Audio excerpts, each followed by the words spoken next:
ఈనాటి కార్యక్రమం చర్ల మండలంలోని స్వేచ్ఛ క్లబ్ ఓపెనింగ్కి నన్ను ఆహ్వానించినందుకు స్వేచ్ఛ మీడియా మిత్రులకి ప్రత్యేకమైన కమిటీకి ప్రత్యేకమైన ధన్యవాదాలు తెలుపుకుంటూ, నిన్న చిన్న గారు నాకు ఉన్న పరిచయంతో నిన్న నైట్ కలిసి స్వేచ్ఛ క్లబ్ ఒక చిన్న రూమ్ తీసుకొని ఓపెనింగ్ చేస్తాం. ఒక షెల్టర్ లాగా మీడియా మిత్రులకు అవసరమైనది.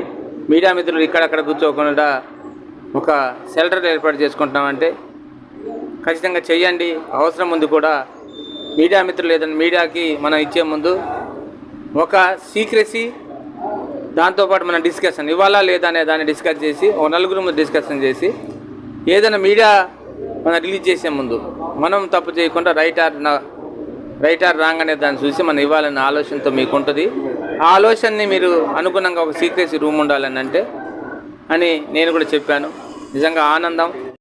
మీడియా అంటేనే మీడియాకి ప్రజలకు మధ్య, గవర్నమెంట్కి ప్రజల మధ్య, అధికారులకి ప్రజల మధ్య, రాజకీయ నాయకులకి ప్రజల మధ్య ఉన్న సంబంధాలు కలిపే మీడియా ఈరోజు ఎలక్ట్రానిక్ మీడియా కానీ, ప్రింట్ మీడియా కానీ, ఏ మీడియా అయినా కూడా ఈరోజు మంచిని చెడుని మంచి కూడా మన ఈరోజు ప్రజల్లోకి తీసుకెళ్లే ఈరోజు మీడియాకి ప్రత్యేకమైన ధన్యవాదాలు తెలుపుకుంటూ, అదేవిధంగా నేను ఒకటే మీడియా మిత్రులకి, ప్రతి ఒక్క మీడియా మిత్రుల్ని గవర్నమెంట్ అనేది ఆదుకోవాలని నేను ఒకటే ప్రత్యేకంగా ధన్యవాదాలు తెలుపుకుంటాను. ఎందుకంటే మీడియాలో కూడా పాపం మౌస్ పట్టుకొని తిరుగుతున్నారు తప్ప వాళ్ళు కూడా కూడుగుడ్డ లేదు పాపం ఉండే వాళ్ళు చాలామంది చదువుకున్న నిరుద్యోగులే ఈరోజు మీడియాలో వచ్చి పాపం వాళ్ళ అద్దెంట్లలో అక్కడిక్కడ ఉంటూ చెప్పుకోవటానికి మనం బయట ఉంటున్నారు.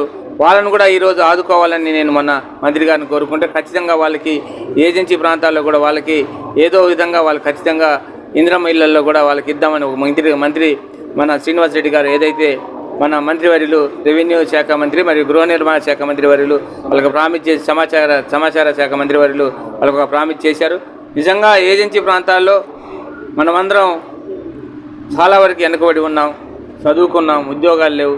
వాళ్ళు నిరుద్యోగాల్లో ఉంటూ ఒక మీడియా మిత్రులను ఏదో నమ్ముకొని బతుకుతున్నారు. వాళ్ళకి పాపం బతుకు తెరువు లేక అనేక అవస్థలు పడుతున్నారు. వాళ్ళని కూడా ఆదుకోవాలని ప్రభుత్వం, ఏ ప్రభుత్వం ఉన్నా నేను ఒకటి మనవి చేస్తున్నాను. ఖచ్చితంగా